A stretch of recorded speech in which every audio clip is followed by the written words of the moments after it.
A United Nations investigation accuses Myanmar's military of many acts of violence against Rohingya Muslims last year.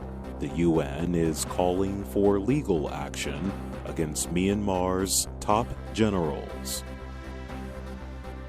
The Italian government permits all 150 mostly African migrants to leave a rescue ship that has been in Sicily since August 20th. Ireland, Albania, and the Roman Catholic Church said they will give shelter to the migrants. And this news: young men and women in Morocco are learning to play American football together.